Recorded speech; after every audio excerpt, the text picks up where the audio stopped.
Info at Haris کے معزز دوستوں، میں ہوں حارث علی اور آپ تمام دیکھنے اور سننے والوں کو السلام علیکم۔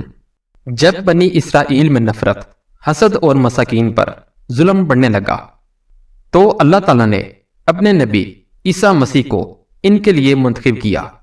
تو یوں اللہ تعالیٰ کے نبی عیسیٰ مسیح بنی اسرائیل کے بڑے بڑے عالم اور معتبر لوگوں سے کہنے لگے کہ کیوں ظلم کرتے ہو، غریبوں کا حق کیوں کھاتے ہو؟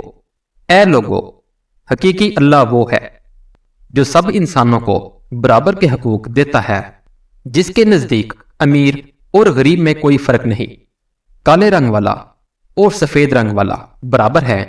لوگ حضرت عیسیٰ علیہ السلام کا مذاق اڑانے لگے اور پھر اللہ تعالیٰ کے نبی اللہ کی نشانیاں زمین پر ظاہر کرنے لگے۔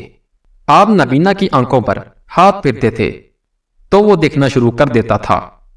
آپ کو مسیح اس لیے کہا جاتا ہے کیونکہ مسیح کا مطلب کثرت سے زمین پر سیاحت کرنے والا یا ہاتھ پھیرنے والا ہے، کیونکہ اللہ تعالیٰ نے آپ کے ہاتھ میں شفا رکھی تھی۔ کوڑ کے مریض جسے پوری دنیا نفرت کرتی تھی، آپ کے مبارک ہاتھ جب کسی کوڑ کے مریض پر لگتے تھے تو اللہ تعالیٰ کے کرم سے وہ صحت یاب ہو جاتا تھا۔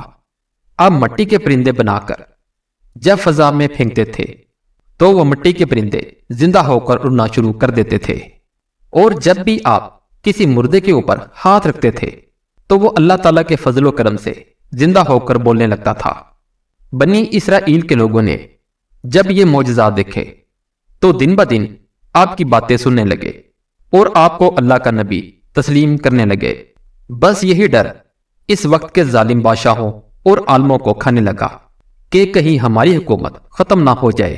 لوگ عیسیٰ مسیح کو اللہ تعالیٰ کا نبی سمجھ کر اپنا بادشاہ نہ بنا لیں، تو بس بنی اسرائیل کے بادشاہ اللہ تعالیٰ کے نبی حضرت عیسیٰ علیہ السلام کو شہید کرنے کی سازش بنانے لگے۔ حضرت عیسیٰ علیہ السلام پوری قوم سے مخاطب ہو کر فرمانے لگے، اے لوگو، اللہ تعالیٰ سے ڈرو، میں اللہ تعالیٰ کی طرف سے آیا ہوں تاکہ تم آپس میں محبت، پیار اور امن کے ساتھ زندگی بسر کر سکو۔ کچھ لوگ آپ پر ایمان لے آئے، کچھ لوگ آپ کے ساتھ رہنا شروع کرنے لگے، اور کچھ لوگ وقت کے بادشاہوں کے ساتھ آپ کو شہید کرنے کی سازش میں اٹھ کھڑے ہوئے۔ تاریخ نے لکھا کہ آپ کے ساتھ 12 حواری تھے، لیکن ان میں سے کچھ کا ایمان مکمل نہ تھا۔ اس بات کا فائدہ اٹھاتے ہوئے بادشاہوں نے ان حواریوں کو خریدنا چاہا۔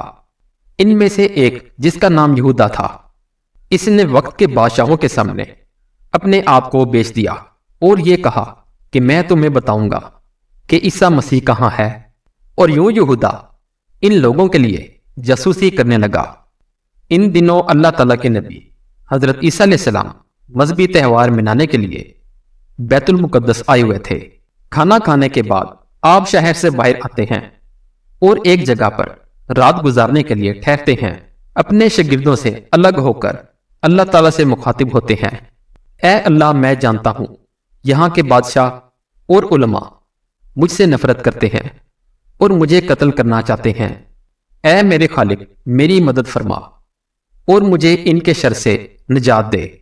بس اتنے میں حضرت جبرائیل علیہ السلام اللہ تعالیٰ کے حکم کے ساتھ نازل ہوتے ہیں اور فرماتے ہیں، اے مریم کے بیٹے، اللہ تعالیٰ آج رات تجھے زمین سے آسمانوں کی طرف اٹھائے گا، تیرا رب تجھے ان لوگوں کے شر سے بچائے گا، اور وہ لوگ جنہوں نے تیری تعلیمات کو تسلیم کیا، اللہ انہیں مشرک اور کافر لوگوں پر فضیلت بخشے گا، اور قیامت کے دن اللہ تعالیٰ ایسے اختلافات کا فیصلہ کرے گا۔ اے روح اللہ، تیری بلندی کا وقت آ پہنچا ہے۔ بس اللہ تعالیٰ نے ایک عجیب معجزہ کیا اور یہودا کا حلیہ حضرت عیسیٰ مسیح جیسا ہو گیا، اور عیسیٰ مسیح کو اللہ تعالیٰ نے آسمانوں کی طرف بلند کر دیا۔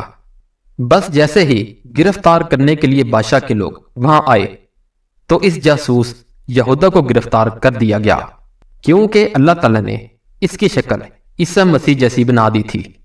اور یوں اللہ تعالیٰ نے بنی اسرائیل کے سخت دلوں پر مہر لگا دی، اور وہ فخر سے کہنے لگے کہ ہم نے مریم کے بیٹے اور اللہ کے عیسیٰ کو قتل کر دیا۔ انہوں نے یہ سمجھا کہ ہم نے عیسیٰ مسیح کو سولی پر چڑھا دیا ہے، بلکہ حقیقت تو یہ تھی کہ وہ اس معاملے میں غلط فہمی کا شکار تھے۔ ان میں سے کچھ لوگ حیرت سے یہودا کو دیکھ رہے تھے کہ اس کا چہرہ تو عیسیٰ مسیح جیسا ہے، لیکن عیسیٰ مسیح جیسی کوئی خوبی اس میں نظر نہیں آتی۔ وہ بس اپنے وہم و گمان کی پیروی کر رہے تھے۔ حقیقت تو یہ ہے کہ عیسیٰ مسیح کو انہوں نے قتل نہیں کیا تھا، کیونکہ اللہ کے نبی عیسیٰ مسیح کو اللہ تعالیٰ نے صحیح سلامت آسمانوں کی طرف بلا لیا تھا، اور قیامت سے پہلے اللہ تعالیٰ ان کو پھر سے ظاہر کرے گا اور دنیا کے نزدیک حق و باطل کو واضح کر دے گا۔ بے شک وہ ہر چیز پر قدرت رکھتا ہے۔ ایسی مزید انفارمیٹیو ویڈیوز دیکھنے کے لیے ہمارے چینل کو لائک اور سبسکرائب کریں۔ اپنا بہت سا خیال رکھیے گا۔ اللہ حافظ۔